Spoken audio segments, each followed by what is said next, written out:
Capítulo 4.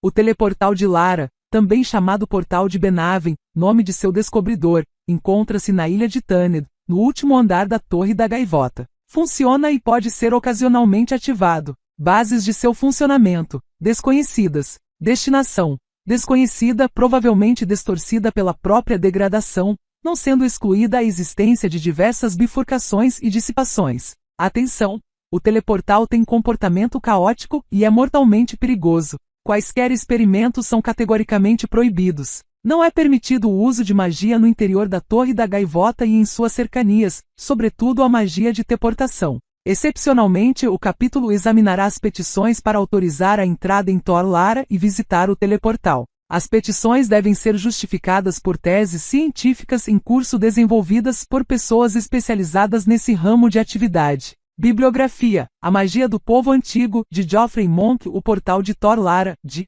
Emmanuel Benaven, Teoria e Prática da Teleportação, de Nina Fioravante, Os Portões dos Segredos, de Hansan Álvaro, Proibita, Índice dos Artefatos Proibidos, Ars Magica, Ed UVI. No início havia um caos pulsátil e cintilante, uma cascata de imagens, um turbilhão cheio de sons e vozes vindos das profundezas. Ciri viu uma torre que chegava até o céu, sobre cujo telhado relâmpagos dançavam. Ouviu o grasnido de uma ave de rapina, e a ave era ela, voando a uma velocidade alucinante sobre a superfície de um mar agitado. Viu uma bonequinha de pano, e, repentinamente, a boneca era ela, cercada por uma profunda escuridão que vibrava com o canto de cigarras. Viu um enorme gato branco malhado de preto, e, de repente, o gato era ela, perto de uma casa sinistra com lambris escurecidos pelo tempo e olores de velas e de livros antigos. Ouviu alguém chamando várias vezes seu nome. Viu salmões prateados saltando sobre cachoeiras. Ouviu o som de gotas de chuva caindo sobre folhas de árvores.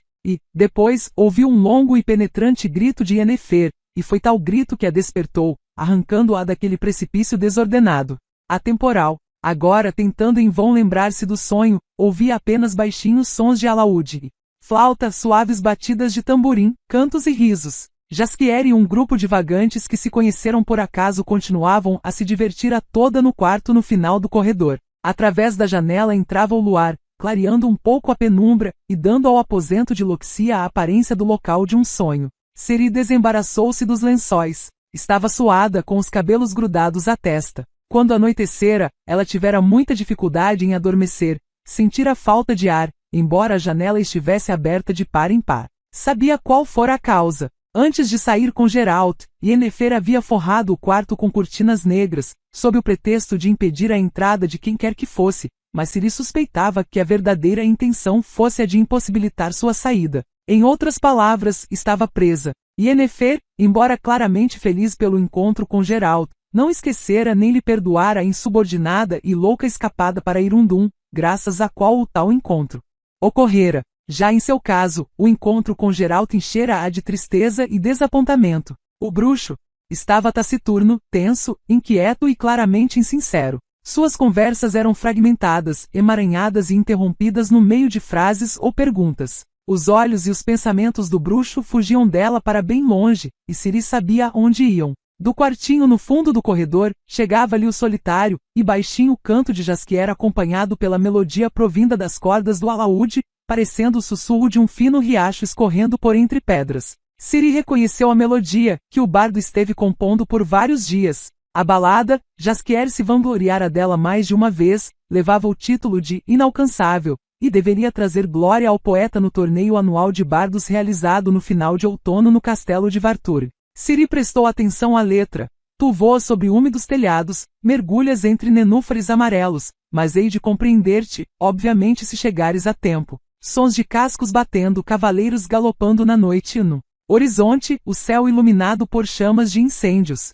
A ave de rapina grasnou e estendeu as asas, preparando-se para alçar voo. De novo mergulhada no sonho, Ciri ouviu alguém gritando repetidamente seu nome. Ora era a voz de Geralt, ora de Yennefer, ora de Triss Merigold, e, por diversas vezes, a de uma desconhecida jovem loura e triste, que olhava para ela de uma miniatura com moldura de chifre e latão. Depois viu o gato malhado, e, no momento seguinte, era ela mesma o próprio gato, olhando através dos olhos dele. À sua volta, uma casa lúgubre e desconhecida. Viu longas prateleiras cheias de livros, um atril iluminado por algumas velas, e, junto dele, 2 homens inclinados sobre diversos rolos de pergaminhos. Um dos homens tossia e enxugava os lábios com um lenço. O outro, um anão com cabeça enorme, estava sentado numa poltrona com rodinhas. Faltavam-lhe ambas as pernas. Que coisa mais extraordinária, suspirou Fen, passando os olhos pelo gasto pergaminho. Não dá para acreditar. Onde você arrumou esses documentos?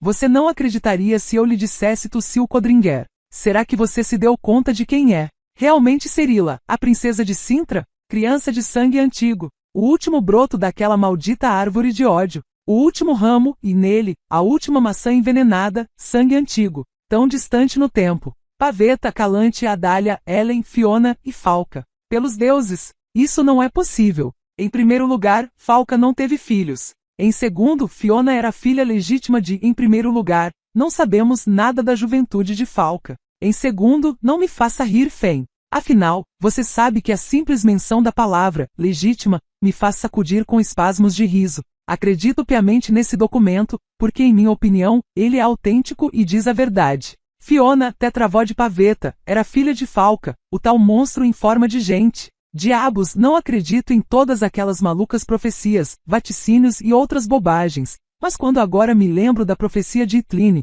sangue maculado, maculado, enodoado, maldito, adjetivos que podem ser entendidos de várias maneiras. De acordo com a lenda, se é que você se lembra, Falca era maldita porque Lara Dorrin a Epshadal amaldiçoou sua mãe, isso são contos da carochinha, Codringer. Tem razão, são contos da carochinha. Mas você sabe quando contos da carochinha deixam de sê-los? A partir do momento em que alguém começa a acreditar neles. E há alguém que acredita no conto sobre o sangue antigo, principalmente no fragmento que afirma que do sangue de Falca nascerá um vingador que destruirá o mundo antigo e construirá um novo sobre suas ruínas. E o tal vingador seria Cirila. Não Cirila, mas seu filho. E Cirila está sendo procurada por Enlir Varemreis, imperador de Nilfgaard, concluiu Codringer. Compreendeu agora? Cirila, independentemente do que ela queira ou não, será mãe do sucessor do trono, o arquiduque real, que se tornará o arquiduque da escuridão, descendente e vingador daquela monstruosa Falca. Ao que me parece, tanto o extermínio como a posterior reconstrução do mundo ocorrerão de maneira dirigida e controlada. O anão ficou pensativo por bastante tempo. Você não acha, falou. Por fim, que seria apropriado avisar Geralt disso? Geralt?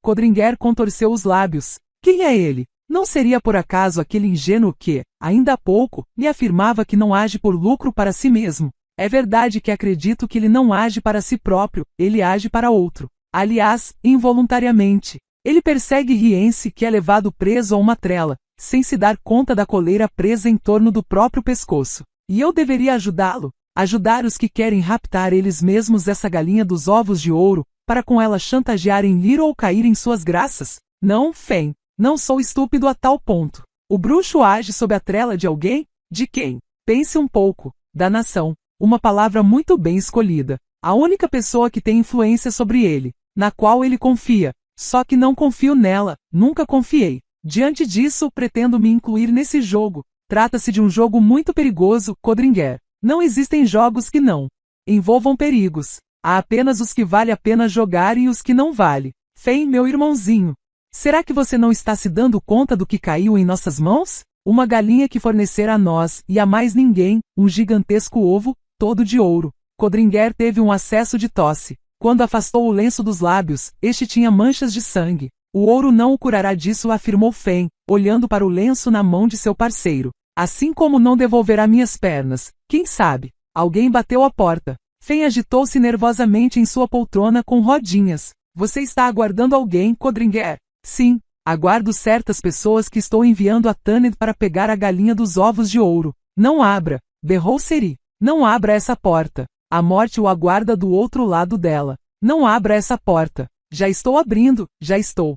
Abrindo, gritou Codringer, deslizando o ferrolho e virandose para o gato, que não parava de miar. Pare com esses miados, sua besta maldita, interrompeu-se. Quem estava à porta não eram as pessoas que ele aguardava, mas 3 indivíduos totalmente desconhecidos. O senhor é aquele a quem chamam de Codringer. O senhor Codringer viajou a negócios. O advogado adotou uma expressão estúpida e mudou o tom de voz para um mais agudo. Eu sou seu camareiro e me chamo Glon, Michael Glon. Em que posso ser útil aos distintos cavalheiros? Em nada, respondeu um dos indivíduos, um meio-elfo alto. Já que o Sr. Codringer não está, vamos deixar apenas uma carta e uma notícia. Eis a carta. Eu a entregarei sem falta, disse Codringer, assumindo muito bem a postura de um camareiro, inclinando-se respeitosamente e estendendo a mão para um rolo de pergaminho amarrado com uma corda vermelha. E quanto à notícia? A corda em volta do pergaminho desenrolou-se como uma cobra, batendo em seu punho e cingindo com força.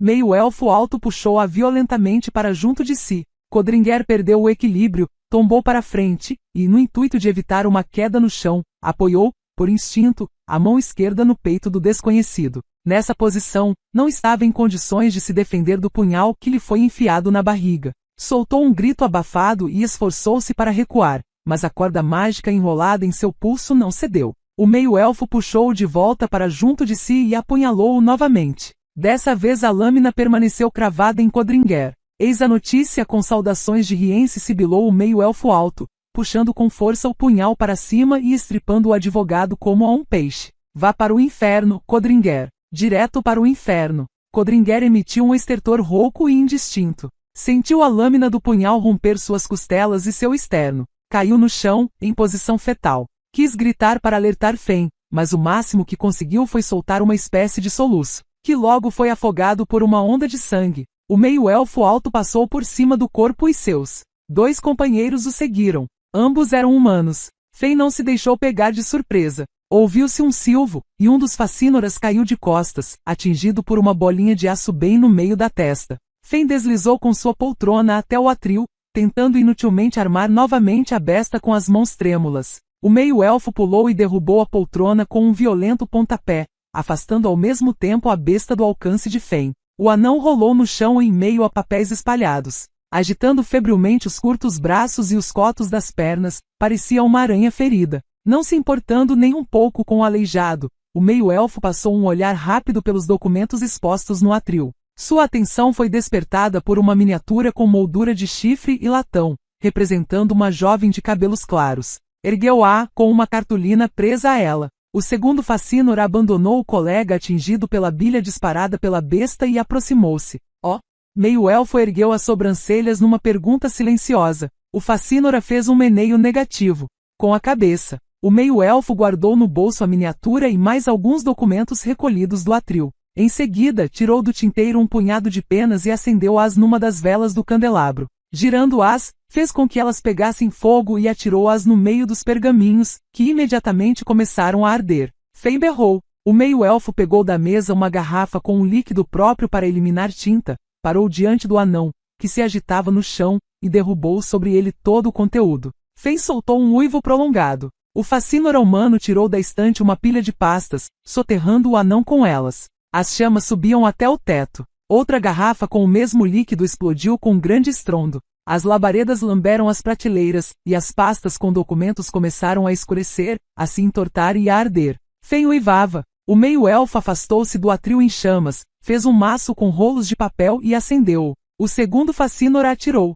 Sobre o aleijado outra pilha de pastas e papéis. Fen uivava. O meio-elfo plantou-se sobre ele, segurando o maço em chamas em uma das mãos. O gato malhado de Codringer sentou sobre um muro. Em seus olhos amarelos refletiam-se as chamas do incêndio, que transformava uma noite tranquila numa terrível paródia de um dia. Gritos emanavam de todas as partes. Fogo! Fogo! Água! Pessoas corriam até a casa. O gato ficou olhando para elas com espanto e desprezo. Aqueles tolos estavam se dirigindo para aquela boca de forno da qual ele por pouco não conseguira escapar. Virando-se de costas com indiferença, o gato de Codringer voltou a lamber as patinhas manchadas de sangue. Ciri acordou encharcada de suor e com as mãos doloridas de tão crispadas na beirada do lençol. À sua volta tudo estava em silêncio e mergulhado numa suave penumbra atravessada pela brilhante faixa do luar que mais parecia uma lâmina de punhal. Incêndio, fogo, sangue, pesadelo. Não me lembro de nada, de nada.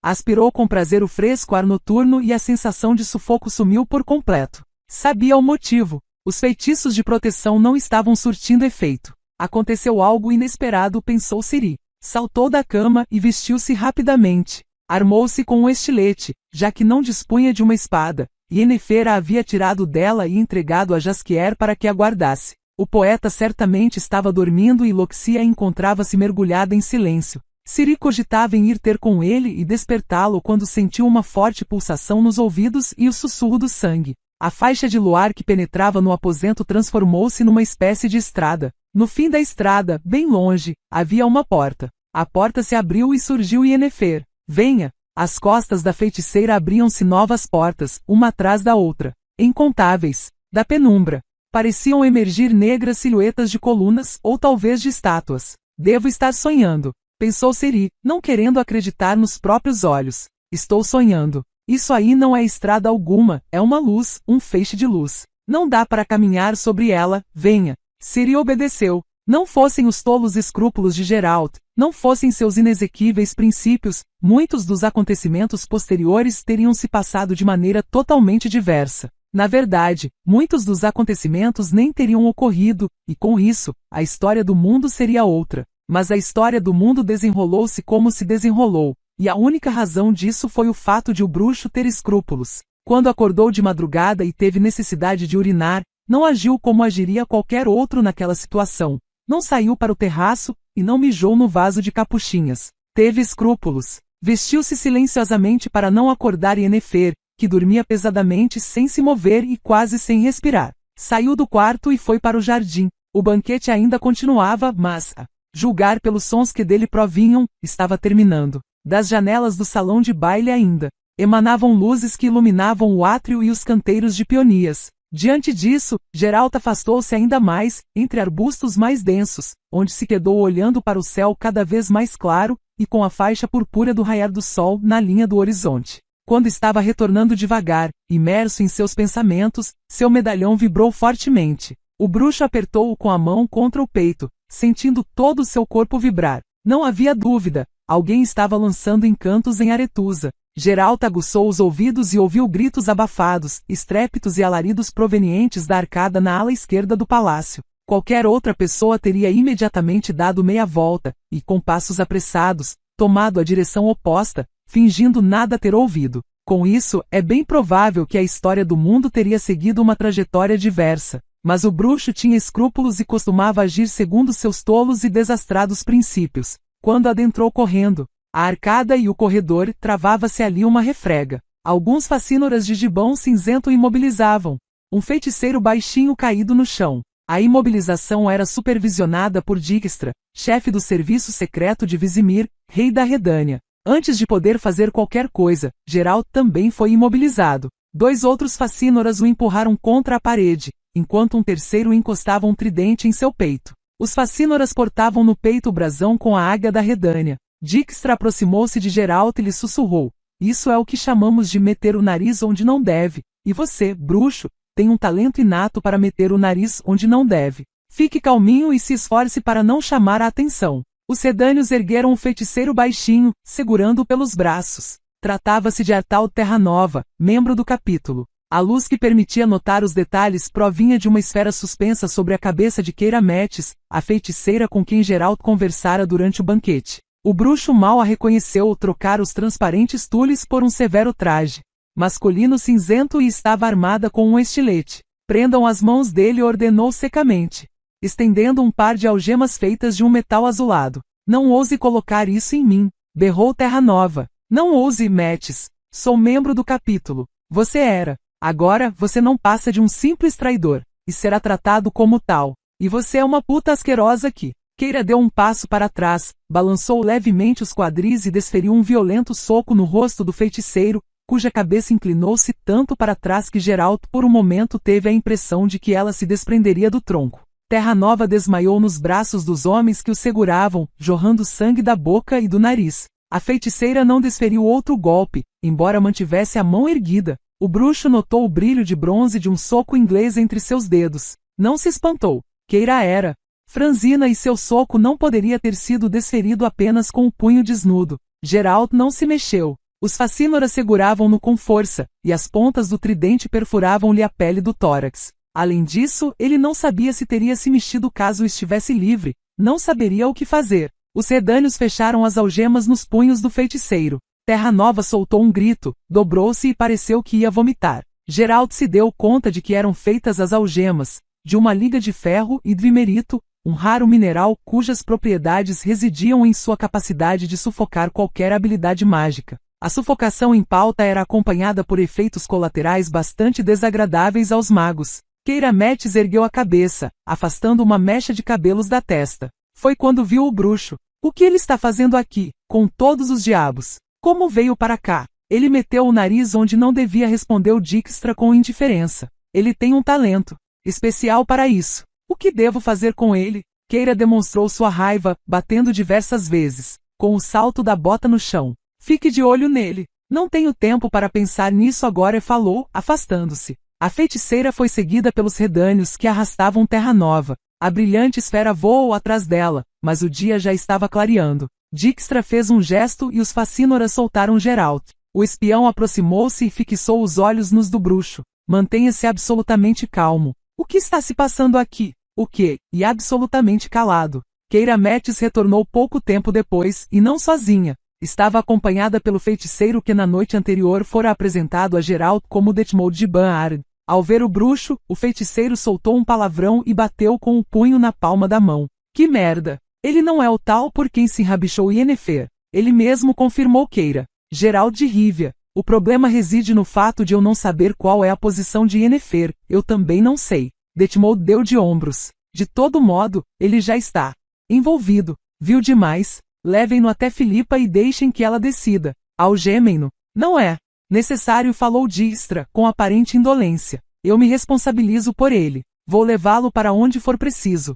O que vem a calhar, Detmold assentiu com a cabeça, porque não temos tempo a perder. Venha, Keira, lá em cima as coisas estão ficando complicadas. Como eles estão nervosos, rosnou o espião redânio, olhando para os dois que se afastavam. Falta de prática, nada mais do que isso. Golpes de estado são como gazpacho. Devem ser consumidos frios. Vamos, Geralt. E lembre-se, com calma, dignidade e sem escândalos. Não faça com que eu me arrependa por não ter mandado que o algemassem e amarrassem. O que está se passando aqui, Dijkstra? Você ainda não se deu conta? Perguntou o espião, andando a seu lado. 3 redânios o seguiam. Diga-me com toda sinceridade, bruxo, como você veio parar aqui? Fiquei com medo de que as capuchinhas fossem murchar. Geralt, falou Dijkstra, olhando de soslaio para o bruxo. Você mergulhou num poço de merda. Conseguiu manter a cabeça na superfície, mas suas pernas não alcançam o fundo. Alguém lhe oferece ajuda e lhe estende a mão, correndo o risco de ele mesmo cair e acabar fedendo do mesmo jeito.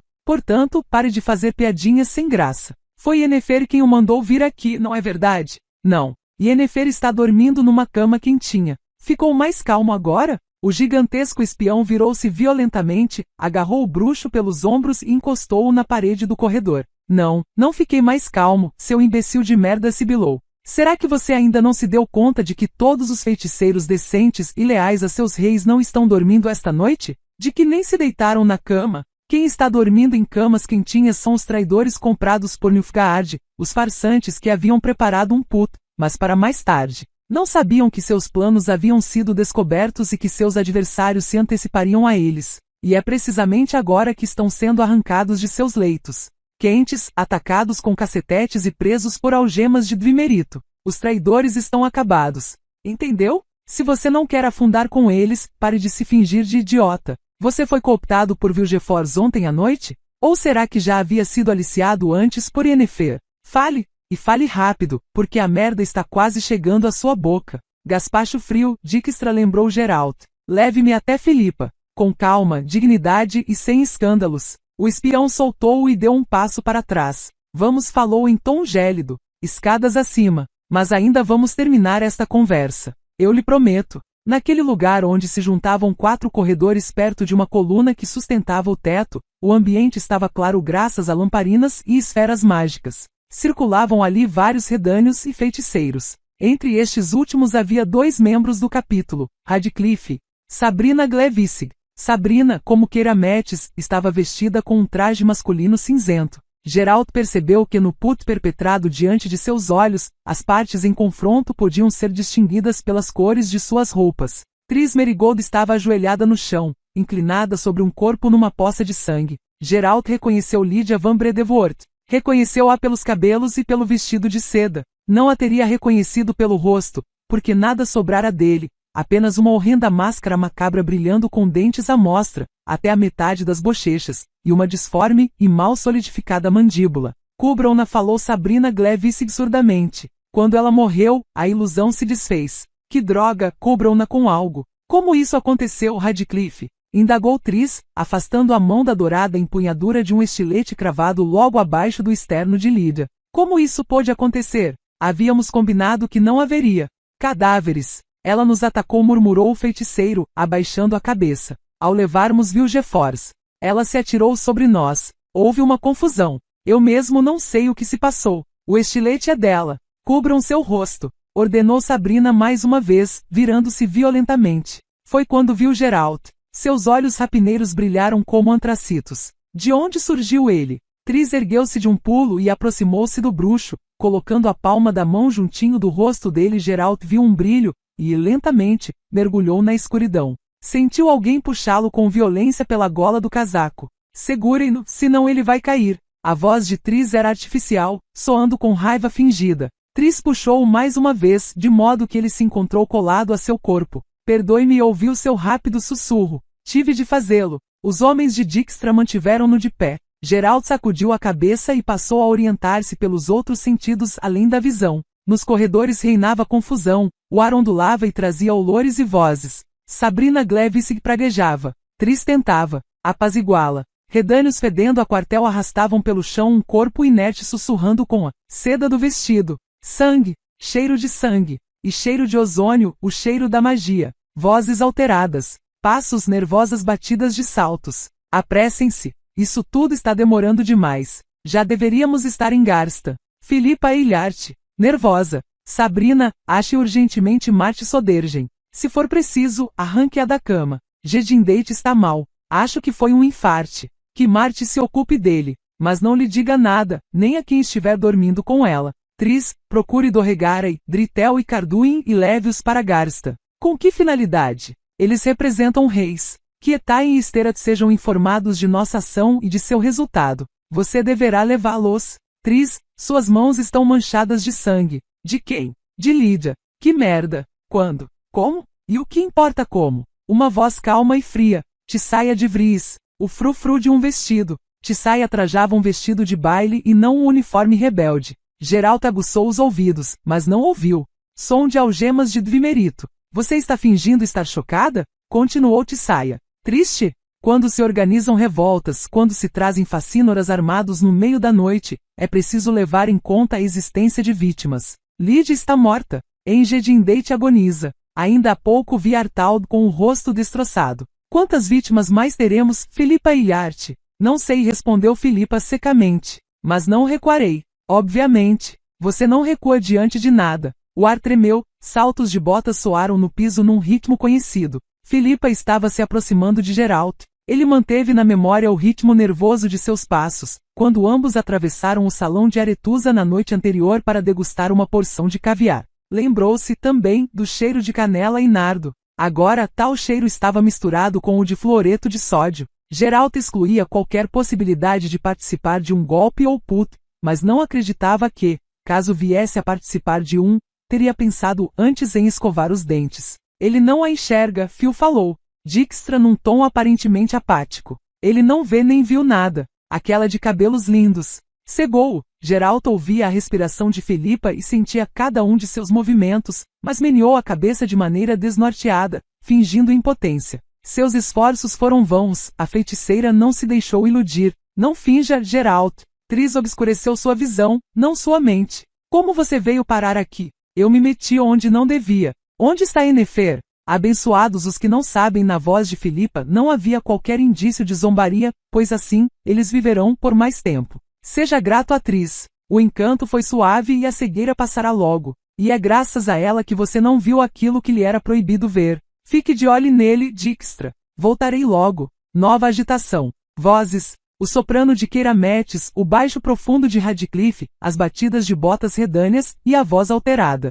De Tissaia de Vries. Larguem-na. Como vocês ousaram? Como puderam fazer isso a ela? Trata-se de uma traidora, ecoou o baixo de Radcliffe. Jamais acreditarei nisso. O sangue é mais forte do que a água. A fria voz de Filipa Eilhart. E o imperador Enlir prometeu liberdade aos elfos, além de um país independente só deles. Aqui, nestas terras. Obviamente após o total extermínio dos humanos. E isso bastou para que ela imediatamente nos traísse. Responda, disse, emocionada, Tissaia de Vries. Responda, Enidangleana. Responda, Francesca. O som de algemas de Dvimerito e o suave sotaque élfico de Francesca Findabair, a Margarida dos Vales, a mais bela mulher do mundo. Vê a vorte a mi, D-H-O-N. N a ente a disse N. Isso lhe basta, Tissaia? A voz de Felipa, que mais parecia um latido. Agora você acredita em mim? Para ela, você, eu e todos nós somos e sempre fomos DHON, humanos a quem ela, a Enseide, não tem nada a dizer.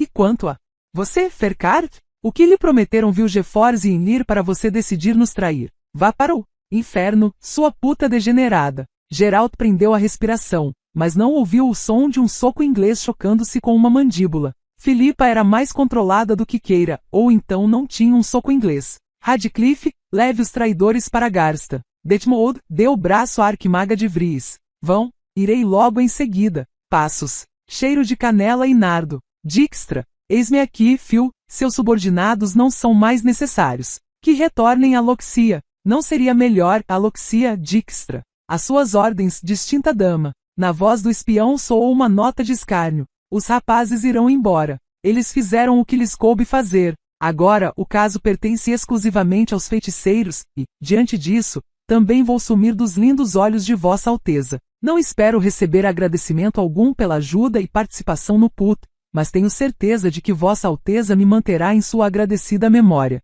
Perdoe-me, Sigismund. Agradeço-lhe a ajuda. Não há de que, o prazer foi todo meu. Voimir, convoque os homens. 5 permanecerão comigo, enquanto os demais serão levados para baixo e embarcados no espada. Mas silenciosamente, na ponta dos dedos, sem ruído nem escândalo. Usem corredores secundários. Em Loxia e no porto, nenhuma palavra. Entendido. Você não viu nada, Geralt, sussurrou Filipa Ilharte, envolvendo o bruxo em olores de canela, nardo e fluoreto de sódio. Nem ouviu nada. Nunca conversou com Vilgefortz. Dijkstra vai levá-lo a Loxia. Vou me esforçar para encontrá-lo lá quando tudo estiver terminado. Ontem eu lhe prometi algo e manterei a palavra empenhada. E quanto a Yennefer? Ele deve ter uma obsessão, falou Dijkstra, que acabara de retornar, arrastando as pernas. Só fala de Yennefer e mais Yennefer. Não ligue para ele, Phil. Há assuntos mais importantes. Foi encontrado com Vilgefortz aquilo que se esperava encontrar. Sim, tome, isto é para você. Oh, que maravilha! Som de papiro sendo desenrolado. Oh, quem diria, o Duque.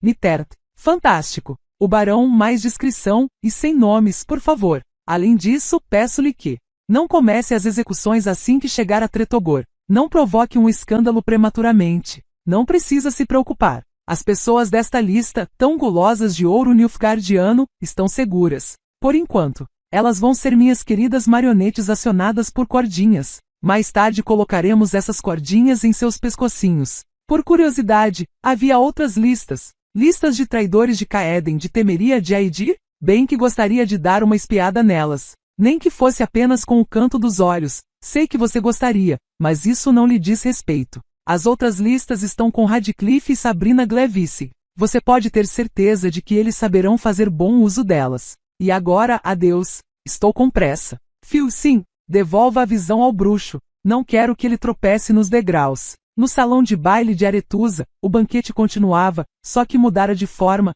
para algo mais tradicional e íntimo. As mesas foram afastadas. E os feiticeiros e as feiticeiras trouxeram poltronas, cadeiras e banquetas obtidas não se sabe onde. Sentaram-se nelas e passaram a se dedicar a diferentes diversões, a maior parte delas inadequada. Um grande grupo, sentado em volta de um barril de vodka de frutas, ficou bebericando e batendo papo, volta e meia soltando sonoras gargalhadas. Aqueles que havia pouco pegavam delicadamente iguarias com garfos de prata, agora seguravam com as mãos costelas de carneiro e roíam-nas sem cerimônia. Outros, sem dar a mínima atenção aos demais, jogavam cartas passionalmente. Outros, ainda, dormiam. Num dos cantos do salão, um casal beijava-se com tal ardor que tudo indicava que não se deteriam apenas nos beijos. Olhe só para eles, bruxo, falou Dijkstra, inclinado sobre a balaustrada da galeria e olhando de cima para os feiticeiros. Como estão se divertindo. Alegremente parecem crianças. Enquanto isso, seu conselho esmagou quase todo o capítulo, submetendo-o a um julgamento por traição e aliança com Nilfgaard. Olhe para aquele casal. Daqui a pouco vão procurar um lugar mais aconchegante, e antes de terminarem de trepar, Vilgefortz estará pendendo de uma forca. Ah, como é estranho este nosso mundo! Fecha a matraca, Dijkstra. O caminho que levava a Loxia era formado por degraus que rompiam em zigue-zague a encosta da montanha. As escadas ligavam terraços decorados com cercas de arbustos mal cuidados, canteiros e vasos com agaves ressecadas. Dijkstra parou num dos terraços e se aproximou de um muro, do qual emergia uma fileira de gárgulas de cujas bocaras escorriam filetes de água. O espião inclinou-se e bebeu por bastante tempo. O bruxo aproximou-se da balaustrada. O mar brilhava com reflexos dourados, enquanto o céu tinha uma cor ainda mais quente do que a dos quadros na galeria da fama. Logo abaixo pôde ver os soldados redâneos retirados de Aretusa deslocando-se para o porto em perfeita formação militar. Naquele exato momento, atravessavam uma estreita ponte junto da orla de uma fenda na rocha. O que chamou mais sua atenção foi uma figura colorida e solitária que se movia com rapidez e em sentido contrário ao dos redâneos, montanha acima, na direção de Aretusa. Vamos, Dijkstra pigarreou, está na hora de continuarmos. Se você está com tanta pressa, pode ir sozinho. Não diga, respondeu o espião, fazendo uma careta. E você voltará a Aretusa para salvar sua Yennefer, causando uma confusão digna de um gnomo bêbado. Nós vamos para Loxia, meu caro bruxo. Será que você está nutrindo ilusões ou algo dessa natureza? Acha que eu o tirei de Aretusa por um antigo e secreto amor que sinto por você? Pois saiba que não. Tirei-o de lá porque preciso de você. Precisa para quê? Não se finja de bobo. Em Aretusa estudam 12 jovens das mais importantes famílias redâneas. Não posso correr o risco de me indispor com a distinta reitora, Margarita Laux-Santilli. A reitora jamais me entregará Cirila, a princesinha de Cintra que Yennefer trouxe a Tanned. Já a você, sim, desde que você peça. E de onde você tirou essa ridícula ideia de que eu pediria? Da ridícula suposição de que você quer garantir um lugar seguro para Cirila. Sob minha proteção e a proteção do rei Vizimir, ela estará segura. Em Tretogor. Porque em Tanned ela não está. Abstenha-se de comentários sarcásticos. Estou ciente de que no início os reis não tinham planos muito nobres em relação à jovem, mas a situação mudou. Agora, com a proximidade da guerra, ficou evidente que uma Cirila viva, sadia e segura vale muito mais do que 10 destacamentos de cavalaria pesada. Já morta, não vale sequer um talar furado. Filipa Ilharte sabe o que você pretende? Não. Ela nem sabe que eu sei que a menina está em Loxia. Minha ex-adorada Fio anda de nariz empinado, mas o rei da Redânia continua sendo Vizimir. E eu cumpro ordens de Vizimir, não tendo merda alguma a ver com as conspirações dos feiticeiros. Cirila embarcará no Espada, navegará até Novigrad e de lá, seguirá para Tretogor, onde estará segura. Acredita em mim? O bruxo inclinou-se junto de uma das gárgulas, bebendo um pouco da água que escorria de sua monstruosa bocarra. Acredita em mim? Repetiu Dijkstra, plantando-se diante dele. Geralt endireitou o corpo, enxugou os lábios e desferiu com toda a força um soco no queixo do espião, que cambaleou, mas não caiu. O mais próximo dos redâneos pulou e tentou agarrar o bruxo, porém tudo o que conseguiu agarrar foi o ar para, logo em seguida, estatelar-se no chão, cuspindo sangue e um dente. Foi quando todos os demais soldados lançaram-se sobre o bruxo. Teve início uma enorme confusão, exatamente o que Geralt desejava. Um dos redâneos bateu com o rosto contra a cabeça de uma das gárgulas esculpidas em pedra, e o filete de água que escorria de sua boca imediatamente adquiriu uma cor avermelhada. Um segundo recebeu um soco na traqueia, encolhendo-se todo como se lhe tivessem arrancado fora a genitália. Um terceiro, acertado no olho, por uma cotovelada, recuou soltando um gemido. Dijkstra apertou o bruxo num abraço ursino ao que Geralt desferiu um violento golpe em seu pé com o salto da bota. O espião soltou um uivo e se pôs a pular comicamente sobre uma perna só. O facínora seguinte quis acertar o bruxo com um gládio, mas errou o alvo. Geralt agarrou-o pelo cotovelo com uma das mãos e pelo punho com a outra e girou-o, derrubando com ele 2 outros que estavam se levantando. O redâneo era forte e nem pensava em soltar o gládio. O bruxo apertou-o com mais força e quebrou seu braço. Dijkstra, ainda saltitando sobre uma perna, pegou um tridente do chão e tentou prender o bruxo no muro com suas 3 pontas afiadas. Geralt agarrou a haste do tridente com ambas as mãos e fez uso do princípio da alavanca, tão conhecido por todos os estudantes de física. O espião, ao ver crescerem ante seus olhos os tijolos e as juntas do muro, soltou o tridente, mas demasiado tarde para evitar cair montado sobre uma gotejante cabeça de gárgula.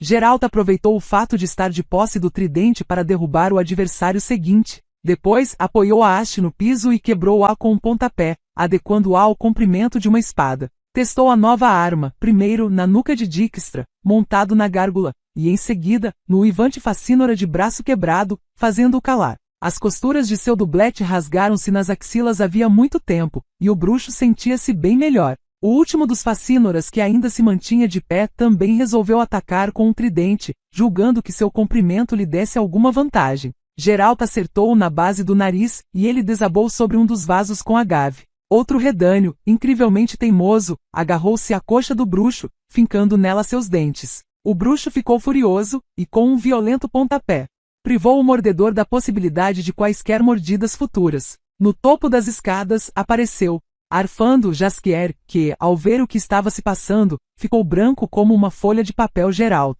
gritou após um momento. Ciri sumiu. Não está aqui. Eu já esperava por algo assim, respondeu o bruxo, acertando com o pau mais um redânio que não queria permanecer deitado quieto. Como você demorou a aparecer, Jaskier? Eu lhe disse ontem que, caso acontecesse algo, você deveria chispar para Aretusa. Trouxe minha espada? Sim, ambas. Essa outra é a espada de Ciri, seu idiota, falou Geralt, golpeando o redânio que tentava levantar-se do vaso com agave. Não sou especialista em espadas, arfou o poeta. Pelos deuses, pare de bater neles. Não está vendo as águias da Redânia? Eles são homens do rei Vizimir. Isso que você está fazendo é motim ou traição, ambos puníveis com prisão, com cadafalso, gaguejou Dijkstra, sacando sua adaga e aproximando-se deles com passos cambaleantes. Vocês dois acabarão no cadafalso. Não. Teve tempo de dizer mais nada, porque caiu de 4 por ter sido atingido na cabeça com o pedaço da haste do tridente. Com todos os ossos quebrados na roda, avaliou Jaskier soturnamente.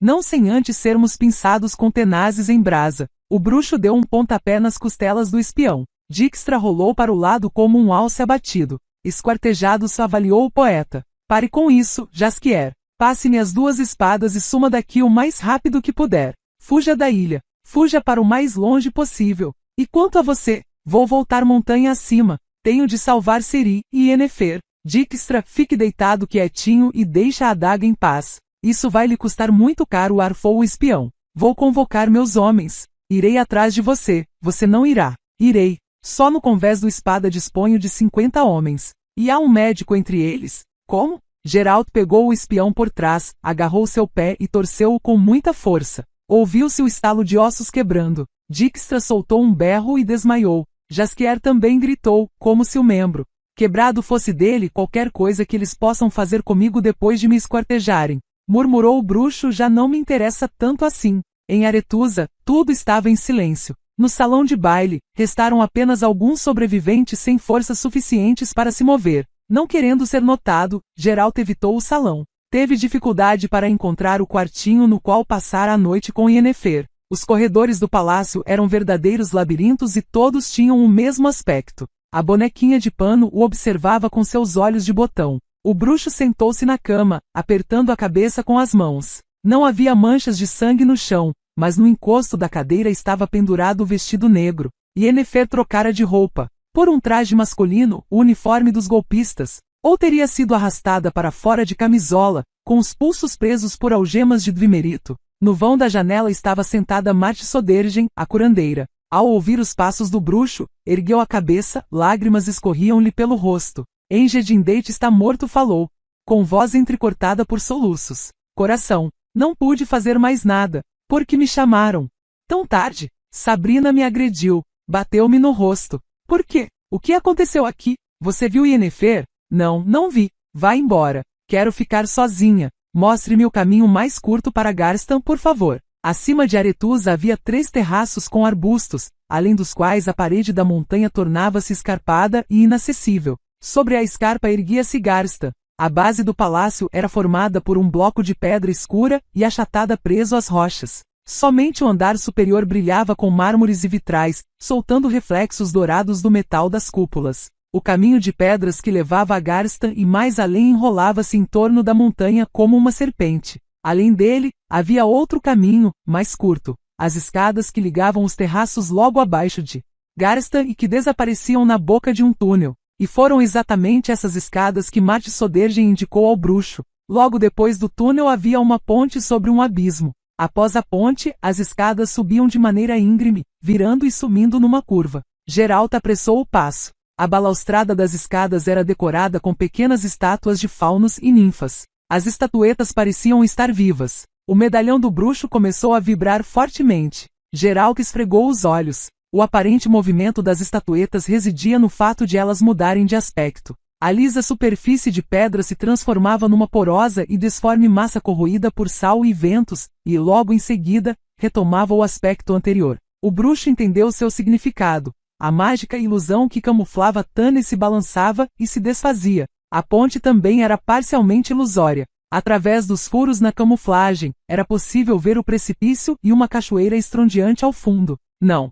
Havia aquelas placas escuras indicando um caminho seguro. Geralt atravessou a ponte lentamente, calculando com precisão cada passo e amaldiçoando a perda de tempo disso decorrente. Quando já estava do outro lado do precipício, ouviu passos apressados de alguém. Reconheceu-o de imediato. Correndo escadas abaixo vinha Doregaray, o feiticeiro a serviço de Etain, rei de Cidaris. O bruxo lembrou-se das palavras de Felipa e Iarte. Os feiticeiros que representavam reis neutros foram convidados na qualidade de observadores. Só que Doregaray descia as escadas numa velocidade que sugeria que o tal convite havia sido cancelado repentinamente. Doregaray. Geralt, arfou o feiticeiro. O que está fazendo aqui? Fuja imediatamente. Rápido, para baixo, para Aretusa. O que aconteceu? Traição. O quê? Doregaray tremeu, tossiu de maneira estranha, e então desabou sobre o bruxo. Antes mesmo de segurá-lo, Geralt notou as penas cinzentas de uma flecha cravada em suas costas.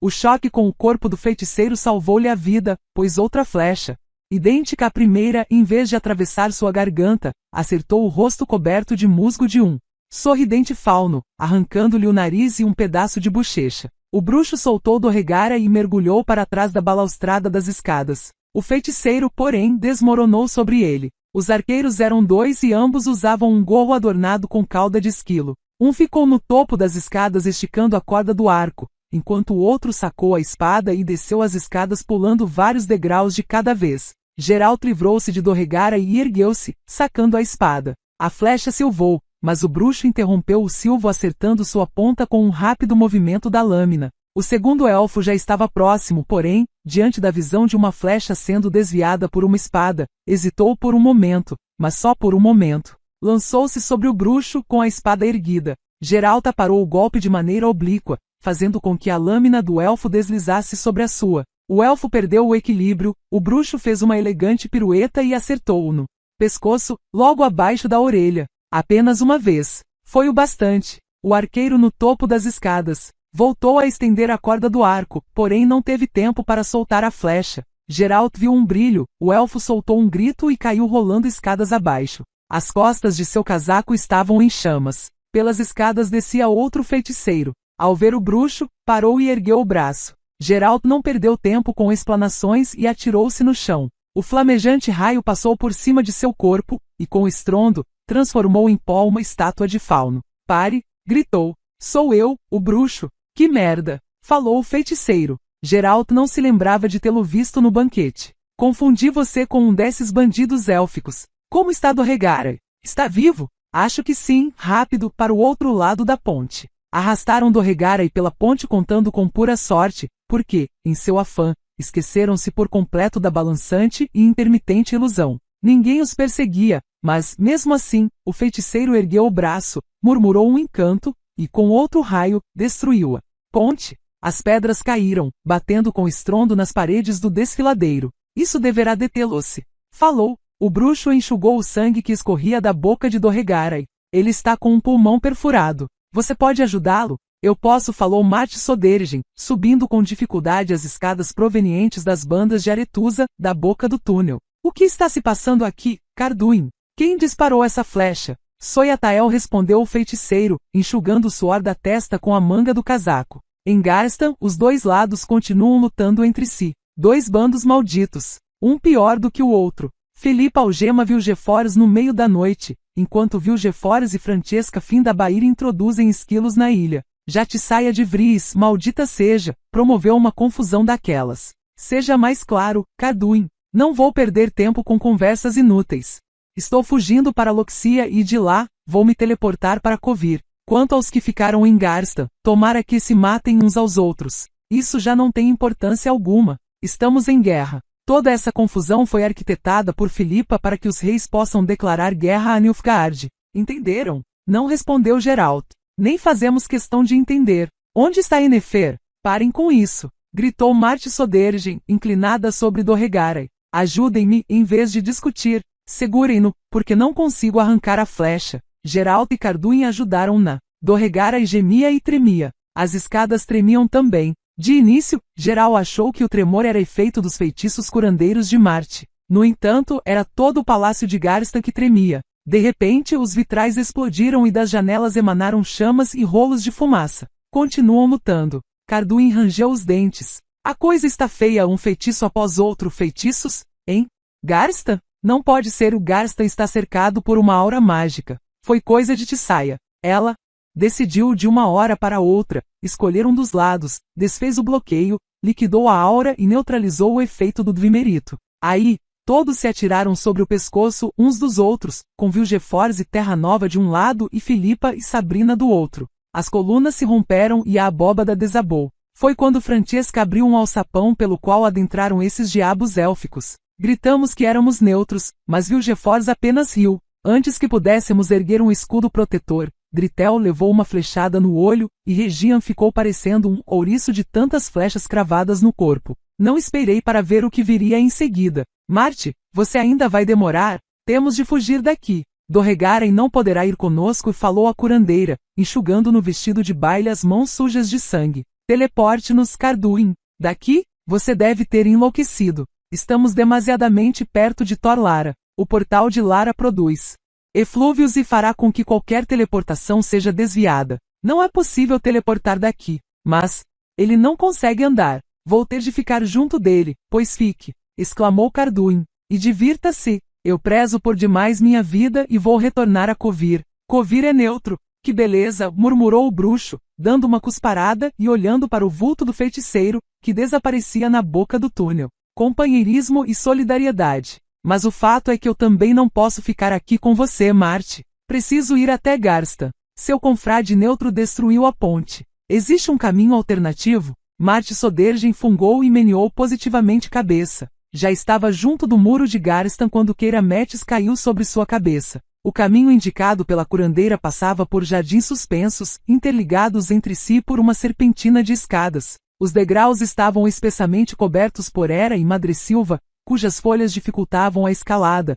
mas, ao mesmo tempo, ocultavam Geralt, permitindo-lhe chegar sem ser notado até o muro do palácio. Quando estava procurando uma portinhola, Keira desabou sobre ele, e ambos caíram no meio de abrunheiros. Quebrei um dente, constatou a feiticeira, soturna, cesseando levemente. Estava despenteada, suja, coberta de cal e fuligem, e tinha uma grande ferida na bochecha. Além disso, acho que também quebrei uma perna, completou, cuspindo sangue. É você, bruxo? Eu caí sobre você? Como isso foi possível? Eis algo que eu também gostaria de saber. Terra Nova atirou-me pela janela. Você consegue se levantar? Não, não consigo. Eu preciso entrar no palácio sem ser notado. Sabe como poderei fazê-lo? Será que todos os bruxos? Keira cuspiu novamente e gemeu ao tentar erguer-se sobre um cotovelo. São malucos? Lá em Garstan, está sendo travada uma batalha. A agitação é tamanha que o reboco está caindo das paredes. Você está procurando sarna para se coçar? Não.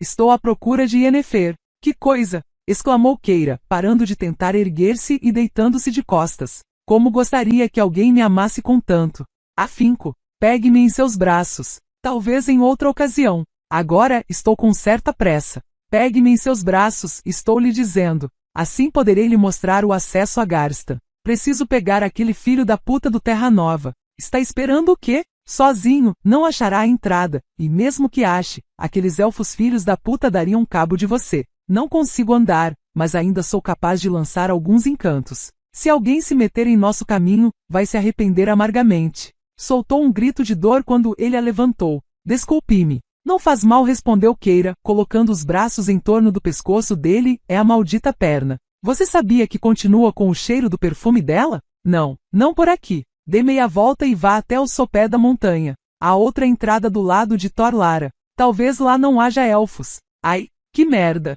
Tome mais cuidado. Desculpe-me. De onde saíram esses Soyatael? Estavam no subsolo. Taned é oca como uma casca. Sob sua superfície há uma caverna pela qual é possível adentrar um navio, desde que se saiba por onde. Alguém deve ter revelado a eles o caminho. Ai, pare de me sacudir. Desculpe-me. Quer dizer que os esquilos vieram pelo mar? Quando? E eu lá sei. Tanto pode ter sido ontem como há uma semana. Nós estávamos nos preparando para enfrentar Vilgefortz e Vilgefortz para nos enfrentar. Vilgefortz, Francesca, Terra Nova e Ferkart nos enganaram direitinho. Filipa achava que eles planejavam assumir lentamente o controle do capítulo para ter mais influência sobre os reis. Mas eles pretendiam acabar conosco durante o congresso. Geralt, não aguento mais. Ponha-me no chão por um momento. Ai, Keira, você está com uma fratura exposta. Seu sangue está se esvaindo pela perna das calças. Calhe a boca e escute, porque se trata de sua Yennefer. Entramos na sala do Conselho de Garsta.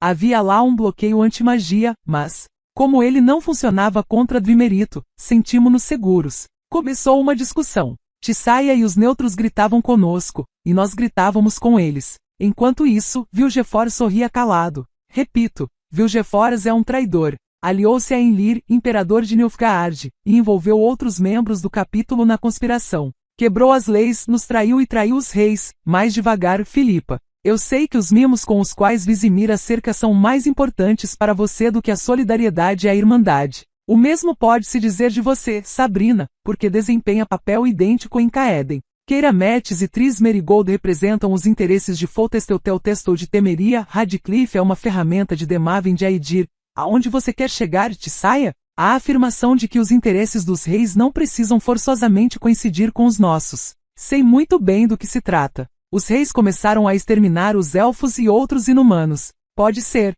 que você, Filipa, ache isso certo. Pode ser que você, Radcliffe, ache adequado ajudar os exércitos de Demaven em suas expedições punitivas contra os Soyatael. Mas eu sou contrária a esse tipo de ações. E não me espanta que Enid Findabair também o seja. No entanto, isso ainda não constitui um ato de traição. Não me interrompa. Sei precisamente o que pretendem seus reis. Sei que eles querem provocar uma guerra. As ações que tentam evitar tal guerra podem até ser consideradas traição aos olhos de seu Vizimir, mas não aos meus. Se quiser julgar Vilgefortz e Francesca, então terá de me julgar também. De que guerra está se falando aqui? Meu rei, Esteira de Kovir, jamais apoiará qualquer atividade bélica contra o Império Nilfgaardiano. Kovir é neutro e continuará sendo. Você é membro do Conselho, Carduin, e não embaixador de seu monarca. E é justamente você quem diz isso, Sabrina? Basta! Exclamou Filipa, batendo com o punho na mesa. Saciarei sua curiosidade, Carduin. Você indaga quem está preparando uma guerra. Quem a prepara é Nilfgaard, que pretende nos atacar e destruir para sempre. Mas Enlir Varemres não se esqueceu do Monte de Soden e dessa vez resolveu se prevenir, tirando os feiticeiros do jogo. Tendo isso em mente, entrou em contato com Vilgefortz de Rogeven, subornando-o com promessas de poder e honrarias. Sim, Tissaia. Vilgefortz de Rogeven, o herói de Soden, deverá se tornar o plenipotenciário e governante de todos os países conquistados no norte. É Vilgefortz que, apoiado por Terra Nova e Ferkart, deverá governar as províncias que surgirão no lugar dos reinos derrotados. É ele que haverá de agitar o bastão nilfgaardiano sobre o lombo dos escravos do Império que habitarão aquelas bandas. Já Francesca Findabair, a Enid Angleana, deverá se tornar a rainha do território dos Elfos Livres. É claro que tal território será um protetorado nilfgaardiano, mas isso bastará aos Elfos, desde que o Imperador Enlir lhes dê carta branca para matar humanos. E nada pode agradar mais aos Elfos do que assassinatos em massa de Dagwyn. Trata-se de uma acusação muito grave, Filipa Ilhart. Por isso, as provas também terão de ser muito sólidas. Mas, antes de você atirá-la sobre um dos pratos da balança, quero que saiba qual é minha posição. Provas podem ser fabricadas e atos, assim como suas motivações, interpretados. De outro lado, ninguém pode modificar fatos concretos como os que ocorreram aqui. Você quebrou a unidade e a solidariedade da Irmandade, Filipa Ilhart. Você algemou membros do capítulo como se fossem bandidos comuns. Portanto, não se atreva a me propor que venha a ocupar uma função no novo capítulo que seu bando de golpistas subornados pelos reis pretende criar. A morte e sangue entre nós, a morte de Enjedin Date e o sangue de Lydia Van Bredevoort, sangue que você derramou com desprezo. Você foi a melhor de minhas alunas, Philippa Hilliard. Até agora, sempre tive orgulho de você. No entanto, a partir de agora, tudo o que nutro por você é apenas desprezo. Keira Metz estava pálida como um pergaminho. Já faz um bom tempo murmurou que Garstan parece estar mais silencioso. As lutas estão cessando. Os adversários perseguem-se mutuamente pelo palácio, que tem 5 andares, 70 quartos e salas. Há bastante lugar para se perseguirem. Você ficou de me falar sobre Yennefer. Apresse-se. Temo que você venha a desmaiar. Sobre Yennefer? Ah, sim. Tudo estava se encaminhando a nosso favor quando repentinamente apareceu Yennefer, trazendo para o salão aquela médium. Quem? Uma menina de uns 14 anos. Cabelos cinzentos, enormes olhos verdes. Antes que pudéssemos olhar direito para ela, a menina começou a vaticinar. Falou dos acontecimentos em Dioel Angra. Ninguém duvidou de que ela estivesse falando a verdade. Estava em transe, e em transe não se mente. Na noite de ontem disse a médium. Exércitos com brasões de Liria e bandeiras de Aedir perpetraram uma agressão ao Império de Nilfgaard. Eles atacaram Glevitzingen, um forte fronteiriço em Dioel Angra. Arautos anunciaram em nome do rei Demaven que a partir daquele dia Aedir assumia o poder sobre todo o país, convocando a população a se armar contra Nilfgaard. Isso é impossível. É uma desprezível provocação. Com que facilidade essa palavra passa por seus lábios, Philippa Hilliard falou Tissaia de Vries calmamente. Mas não gaste sua energia à toa, seus gritos não conseguirão interromper o transe. Continue, minha criança. O imperador Enlir Varemreis deu a ordem para responder golpe a golpe, e hoje, ao raiar do sol, exércitos nilfgaardianos adentraram Liria e Aedir. E foi assim, sorriu Tissaia, sarcástica, que nossos reis mostraram como são sábios, esclarecidos e amantes da paz. E alguns feiticeiros comprovaram a que causa servem de verdade. Todos aqueles que poderiam ter evitado uma guerra assassina foram, por prevenção, presos com algemas de Dvimerito e submetidos às mais absurdas acusações. Isso não passa de uma mentira deslavada. Ah, merda, todos vocês! Gritou Sabrina Glevisig repentinamente. Philippa, o que significa tudo isso? Qual o significado daquelas refregas em Dioel Angra? Não havíamos combinado de não iniciar cedo demais? Por que o fudido Demaven não se conteve? Porque a puta Meve, cale-se, Sabrina. Não, deixe que ela continue, falou Tissaia de Vries, erguendo a cabeça. Que fale sobre o exército de Encel de Caeden concentrado na fronteira. Que fale sobre as tropas de Foltestelteltestou de Temeria, que, na certa, já estão colocando na água os barcos até agora ocultos nos arbustos à margem do Jaruga. Que fale do corpo expedicionário de Vizimir da Redânia aquartelado junto do delta do Pontar. Será possível que você, Philippa, achou que somos cegos e idiotas? Isso tudo não passa de uma maldita provocação. O rei Vizimir interrompeu a médium de cabelos cinzentos com voz desprovida de emoção. Foi assassinado ontem à noite. Foi apunhalado. Por um sicário. A Redânia não tem mais um rei. A Redânia já não tem um rei há muito tempo. Retrucou Tissaia de Vries. Na Redânia reinava a muito distinta Philippa Hilliard, digna sucessora de Rafard, o Branco, disposta a sacrificar dezenas de milhares de vidas em nome do poder absoluto. Não a escutem. Urrou Philippa. Não escutem essa médium. Ela não passa de uma ferramenta sem consciência do que está dizendo. Você está a serviço de quem? Yennefer. Quem lhe mandou trazer para cá essa monstruosidade? Eu disse-te, saia de Vries. O que se passou em seguida? Onde foi parar a menina? E Yennefer? Não sei, respondeu Keira, fechando os olhos. De repente Tissaia, com um simples encanto, desativou o bloqueio da magia. Jamais vi algo parecido em toda a vida. Primeiro, ela nos atordoou e bloqueou para, logo em seguida, liberar Vilgefortz e os outros. Enquanto isso, Francesca abria o acesso ao subsolo, e Garstan se encheu de Soyatael. Eram comandados por um tipo estranho de armadura e elmo nilfgaardiano. Alado, ajudado por outro esquisito, com uma mancha no rosto, que sabia lançar encantos e se proteger por meio de magia, Reince. Pode ser e não sei. Fazia muito calor. O teto desabou. Encantos e flechas. Um massacre com Ferkart, Dritel, Radcliffe, Marquardt, Regian e Bianca Deste mortos, e Sabrina e Tris Merigold feridas. Quando Tissaia viu os cadáveres, compreendeu seu erro e tentou nos proteger e mitigar Vilgefortz e Terra Nova. Viu Geforce apenas riu e ridicularizou-a. Aí ela perdeu a cabeça e fugiu. Oh, te saia! Tantos cadáveres, e a menina e Yennefer? Não sei. A feiticeira engasgou, tossiu e cuspiu sangue. Respirava lentamente e com visível dificuldade. Depois de uma das muitas explosões, perdi os sentidos por um momento. Quando voltei a mim, estava deitada, com aquele tipo com mancha no rosto e seus elfos à minha volta. Primeiro, Terra Nova ficou me chutando, depois, atirou-me pela janela. Você não tem apenas a perna quebrada, mas também as costelas.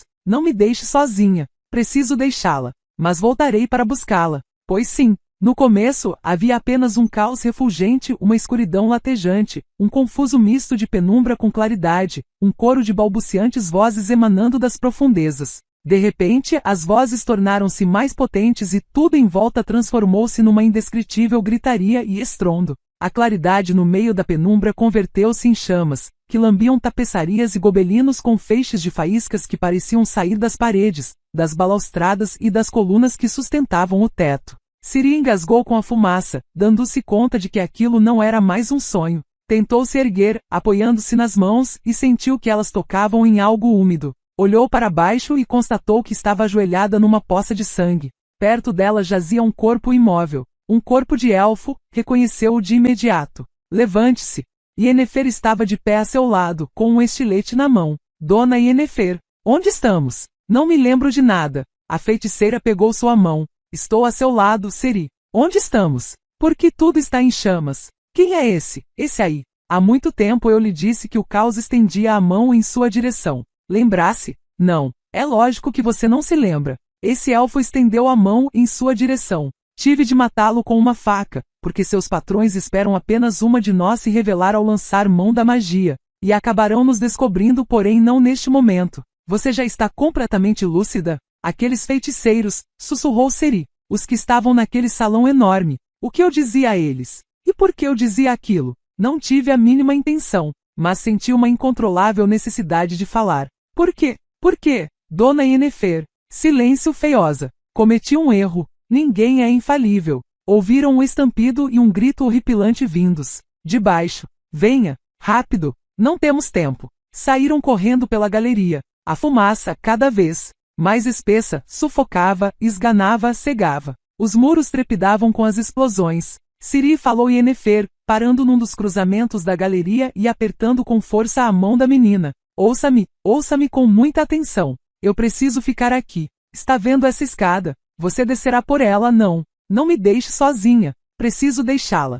Repito, desça por essa escada até o fim. Lá você encontrará uma porta e, atrás dela, um longo corredor. No fim do corredor, haverá uma cocheira e, dentro dela, um cavalo selado. Somente um. Conduza-o para fora e monte-o. É um cavalo treinado para levar estafetas para Loxia, de modo que conhece bem o caminho. Basta cutucá-lo com os calcanhares. Quando chegar a Loxia, procure Margarita e coloque-se sob sua proteção. Não se afaste dela nem por um passo, Dona Yennefer. Não, não quero ficar sozinha. Ciri sussurrou a feiticeira. Algum tempo atrás eu lhe disse que tudo o que tenho feito é para seu próprio bem. Confie em mim. Por favor, confie em mim. Corra. Ciri já estava nos degraus quando ouviu mais uma vez a voz de Yennefer. Viu a feiticeira no topo da escada, com a testa apoiada numa coluna. Eu amo você, filhinha, falou com voz embargada. Corra. Cercaram-na quando estava no meio da escada. Por baixo, 2 elfos com gorro adornado com cauda de esquilo, e por cima, um homem vestido de negro.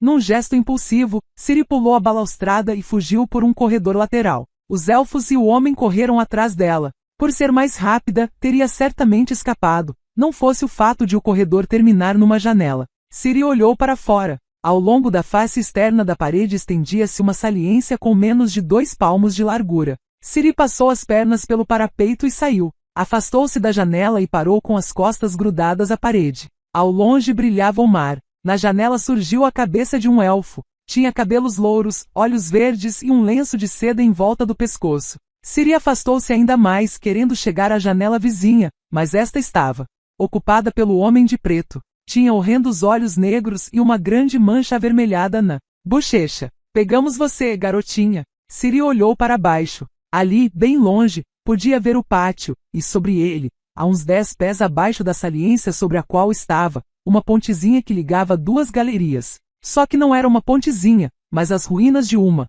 estreita passarela de pedra com alguns restos de uma antiga balaustrada. O que vocês estão esperando? Gritou o homem da cicatriz. Saiam e peguem-na. O elfo louro subiu cuidadosamente na saliência, grudando as costas na parede. Esticou o braço. Estava bem perto. Ciri engoliu em seco. Aquela passarela de pedra não era mais estreita do que a tábua do balanço em cair mole, e ela pulara no balanço dezenas de vezes, sabendo amortizar a queda e manter o equilíbrio. No entanto, o balanço da fortaleza pendia, apenas a alguns pés do chão, enquanto embaixo da passarela de pedra abria-se um precipício tão profundo que as placas do piso do pátio pareciam ser menores do que palmas de mão. Saltou, aterrissou, balançou-se, mas manteve o equilíbrio agarrando um pedaço dos destroços da balaustrada. Então, caminhou firmemente até a galeria. Não conseguiu se conter e, virando-se para trás, mostrou o cotovelo dobrado a seus perseguidores, gesto que lhe fora ensinado pelo anão Yarpen Zigrin.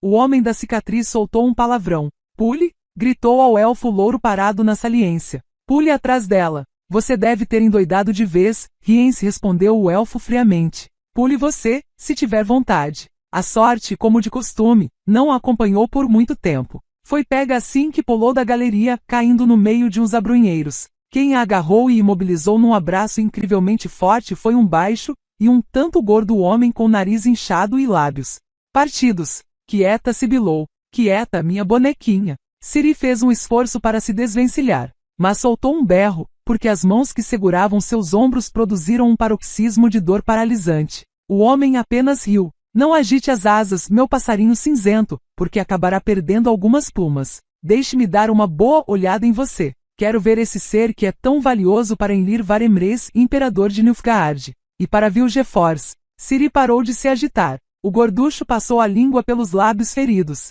Interessante, voltou a sibilar, inclinando-se sobre ela. Parece tão valiosa, e eu não daria por você nem meia pataca furada. Como as aparências podem enganar. Ah, meu tesouro! O que aconteceria se você fosse entregue a Enlir não por Vilgefortz, nem Rience, nem aquele galanteador de elmo com plumas, mas pelo velho Terra Nova? Enlir ficaria grato ao velho Terra Nova? O que tem a dizer sobre isso, profetiza? Afinal, você sabe profetizar, não é verdade? O bafo do gorducho tinha um fedor insuportável. Ciri virou o rosto, fazendo uma careta. Seu captor interpretou erroneamente seu gesto. Não tente me bicar.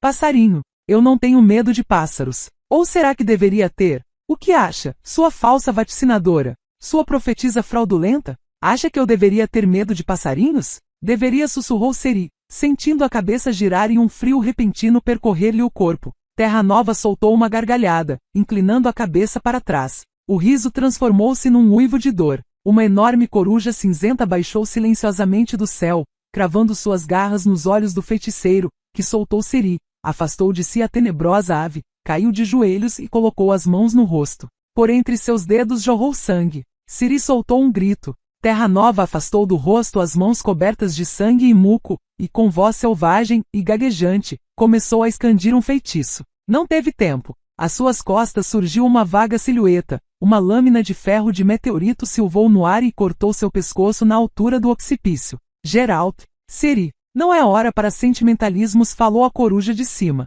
do muro, transformando-se aos poucos numa mulher de cabelos negros. Fujam, os esquilos estão vindo para cá. Ciri desvencilhou-se dos braços de Geralt e olhou com espanto. A mulher coruja sentada no muro tinha um aspecto horrível, estava imunda, chamuscada, esfarrapada e coberta de cinzas e sangue. Seu pequeno monstro, disse ela, olhando para Ciri de cima do muro. Por aquela sua inoportuna profecia eu deveria. Mas prometi algo a seu bruxo, e sempre cumpro minhas promessas. Não pude dar-lhe Rience, Geralt. Em troca disso, dou-lhe ela. Viva! Fujam! Cair MavrDYFFRYN. A Epsialash estava furioso. Somente conseguiu ver de relance a jovem que lhe fora ordenado pegar. Antes de ele ter tido tempo para tomar uma providência para isso, aqueles malditos feiticeiros transformaram Garstan num autêntico inferno, impedindo de empreender qualquer tentativa. Cair sentiu-se perdido no meio das chamas e da fumaça, vagando às cegas pelos corredores, subindo e descendo escadas, correndo ao longo de galerias, amaldiçoando Vilgefortz, Rience e ele próprio. Um elfo que ele encontrou por acaso informou-lhe que a menina havia sido vista fora dos muros do palácio, fugindo na direção de Aretusa. Foi quando a sorte sorriu para Cair. os Soyatael acharam um cavalo selado numa cocheira. Corra a Seri. Eles estão próximos. Eu vou detê-los enquanto você foge. Corra o máximo que puder. Você também quer me deixar sozinha? Estarei logo atrás de você, mas não olhe para trás. Passe-me minha espada, Geralt. O bruxo olhou para ela. Ciri recuou instintivamente. Olhos como aqueles ela jamais havia visto. Tendo uma espada, é bem provável que você será obrigada a matar. Será capaz disso? Não sei. Dê-me a espada. Corra, e não olhe para trás. Cascos de cavalo ecoaram na estrada. Ciri virou-se, e parou petrificada pelo pavor. Quem a perseguia era o cavaleiro negro com elmo adornado, com asas de ave de rapina. As asas sussurravam, a longa capa negra esvoaçava ao vento. As ferraduras soltavam faíscas do calçamento da estrada. Ciri não conseguia dar um passo. O cavalo negro rompeu os arbustos à beira da estrada. O cavaleiro soltou um grito. Era um grito que continha Sintra, noite, massacre, sangue e fogo. Ciri dominou o medo paralisante e saiu correndo. Pulou por cima de uma cerca viva, caindo num pequenino pátio com um chafariz no centro. Não havia saída, o pátio era cercado por muros altos e lisos por todos os lados. O cavalo relinchou pertinho, quase sobre o pescoço dela. Ciri recuou, tropeçou e estremeceu ao dar com as costas na dura e imóvel parede. Estava presa numa armadilha. A ave de rapina moveu as asas ameaçadoramente, preparando-se para alçar voo. O guerreiro negro esporeou o cavalo e saltou por cima da cerca viva que o separava do pátio. Os cascos bateram nas placas do piso escorregadio do pátio, e o cavalo deslizou, quase sentando nas ancas. O cavaleiro balançou na sela, o cavalo empinou e o cavaleiro desabou com estrondo, provocado pelo choque de sua armadura com a pavimentação de pedra. No entanto, ergueu-se imediatamente e avançou para a encurralada Ciri. Você não tocará em mim, gritou ela, sacando a espada. Nunca mais tocará em mim. O cavaleiro aproximava-se lentamente, crescendo diante dela como uma enorme torre negra. As asas de seu elmo se agitavam e sussurravam. Você não me escapará mais, Leoazinha de Sintra rosnou, com os olhos brilhando impiedosamente através das fendas do elmo. Não desta vez. Desta vez, você não tem para onde fugir, louca senhorita. Você não tocará em mim, repetiu Ciri, com voz abafada pelo medo, e com as costas de encontro à parede. Tenho de fazê-lo. Estou cumprindo ordens. Quando o cavaleiro estendeu o braço em sua direção, Ciri sentiu repentinamente o medo sumir, e ser substituído por uma raiva profunda. Os músculos, recém-travados pelo medo, funcionaram como molas, e todos os movimentos aprendidos em cair mole agiram de maneira espontânea, fluida e harmoniosa. Ciri deu um salto. O cavaleiro tentou agarrá-la, mas não estava preparado para a pirueta com a qual Ciri livrou-se agilmente de suas mãos. A espada silvou e acertou em cheio as junções das placas da armadura. O cavaleiro cambaleou e caiu sobre um dos joelhos. Debaixo de sua ombreira esguichou um jato de sangue. Urrando selvagemente, Ciri executou uma segunda pirueta e atingiu novamente o cavaleiro com a espada, dessa vez diretamente na base do elmo, fazendo com que ele caísse sobre o outro joelho.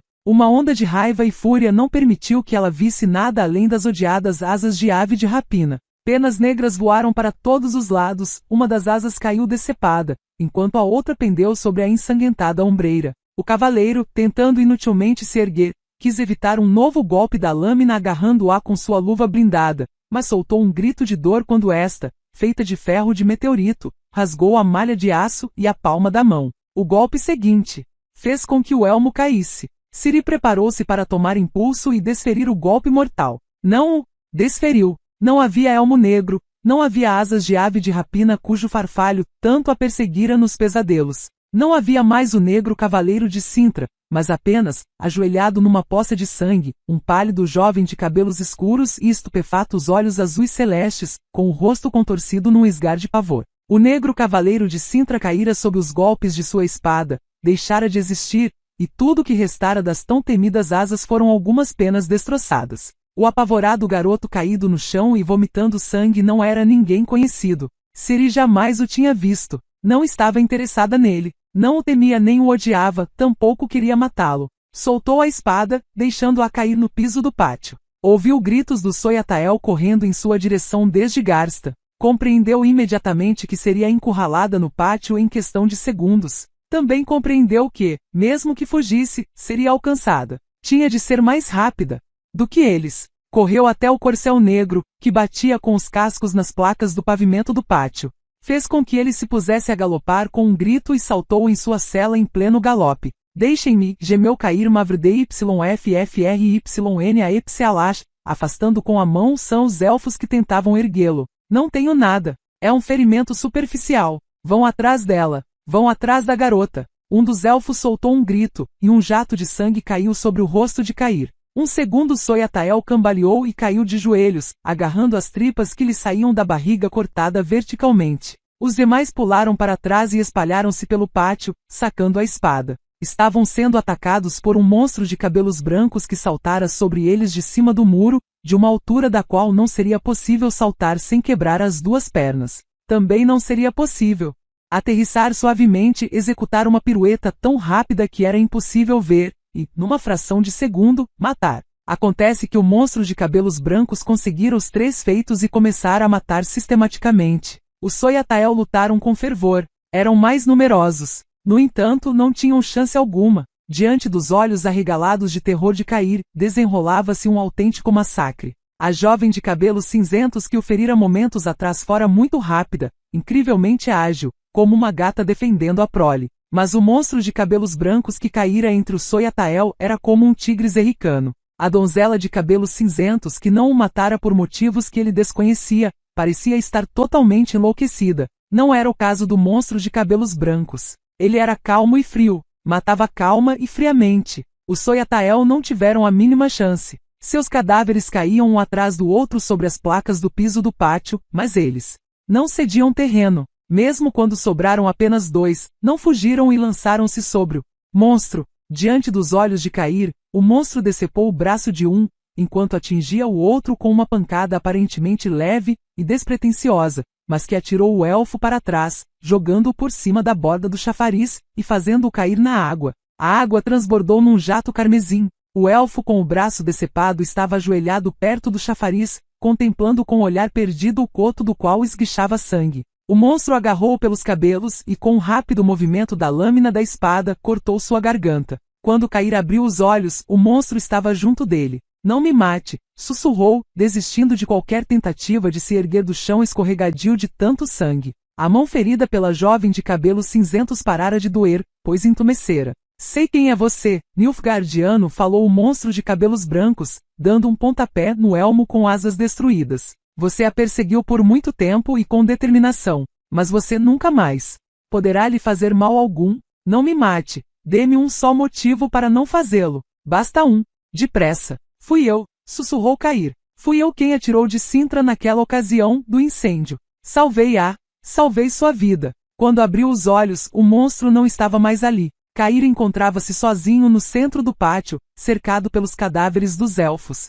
A água do chafariz sussurrava, passando pela borda da bacia e diluindo o sangue nas placas do piso. Cair desmaiou. Junto da base da torre havia uma construção que lembrava um enorme salão, ou, melhor dizendo, um peristilo. O telhado sobre o peristilo, sem dúvida ilusório, estava cheio de buracos. Era apoiado por colunas e pilastras em forma de cariátides parcamente vestidas, de seios imponentes. Cariátides do mesmo tipo suportavam o arco do portal através do qual desaparecera Ciri. Do outro lado do portal, Geralt vislumbrou uma escadaria ascendente até a torre. O bruxo soltou um palavrão. Não conseguia compreender por que Ciri correra para lá. Seguindo-a sobre os muros, havia visto quando seu cavalo tropeçara e caíra e como ela se levantara agilmente, mas, em vez de tomar a estrada que se enrolava em volta do cume como uma serpentina, resolvera correr na direção da torre solitária. Somente depois ele avistara os elfos no meio da estrada. Os elfos não viram nem Ciri nem ele,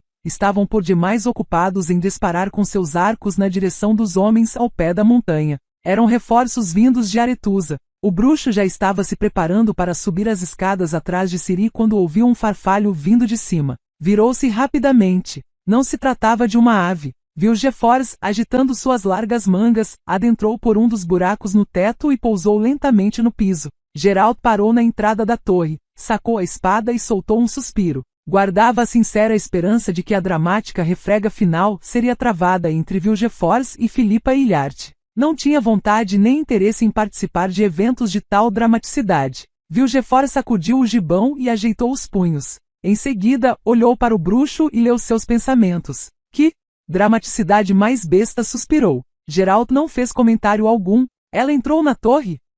Bruxo não respondeu. O feiticeiro meneou a cabeça. Portanto, chegamos ao epílogo, falou em tom gélido. O final que coroa o feito. Ou será o destino? Você sabe aonde levam essas escadas? A Torlara, a Torre da Gaivota, da qual não há saída. Tudo se acabou. Geralt deu um passo para trás de modo que seus flancos cobrissem as cariátides que suportavam o portal. Efetivamente escandiu, pronunciando cuidadosamente cada sílaba e não desgrudando os olhos das mãos do feiticeiro. Tudo se acabou. Metade de seus cúmplices está morta. O caminho daqui até Gasta está coberto de cadáveres de elfos trazidos a Tanner. Os que sobraram fugiram. De Aretusa estão chegando reforços de feiticeiros e homens de Dijkstra. O Nilfgaardiano que pretendia levar Ciri já deve ter se exaurido de sangue, enquanto Ciri está lá em cima, na torre. Você diz que não há saída de lá? Isso me alegra muito, pois significa que há, também, somente um acesso, precisamente o que eu estou bloqueando. Vilgefortz irritou-se.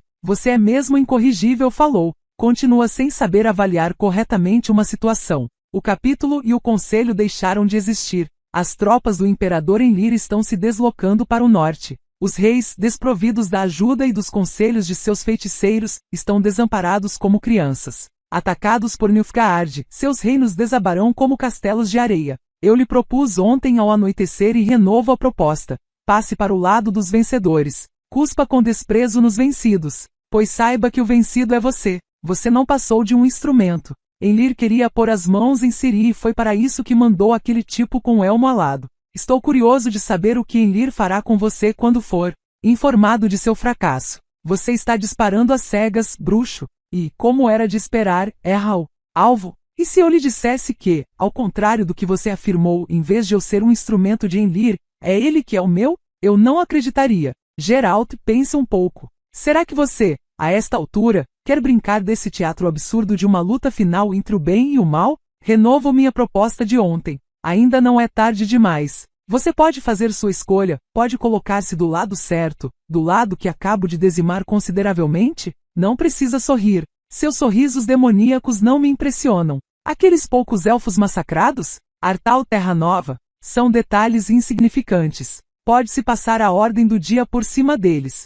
Claro, conheço sua visão do mundo. A morte não conta, não é verdade? Principalmente se for a morte de outros. Não seja tão banal. Tenho pena de Artal. Mas o que se há de fazer? Paciência. Chamemos isso de um acerto de contas. Afinal, eu já tentei matar você 2 vezes. Enlir estava ficando impaciente de modo que eu contratei assassinos profissionais para darem cabo de você. Saiba que nas 2 vezes, eu o fiz com profundo desagrado. Porque, acredite em mim, mantenho a esperança de sermos pintados juntos num dos quadros da galeria. Abandone essa esperança, Vilgefortz. Guarde sua espada. Entraremos juntos em Torlara. Acalmaremos a criança de sangue antigo, que, a esta altura, deve estar morrendo de medo no interior da torre. E iremos embora daqui. Juntos, você estará ao lado dela e poderá ver como se cumpre seu destino. E, quanto ao Imperador Enlir, ele receberá aquilo que deseja. Porque esqueci de lhe dizer que, embora Codringher e Fen estejam mortos, sua obra e suas ideias continuam vivas e estão muito bem.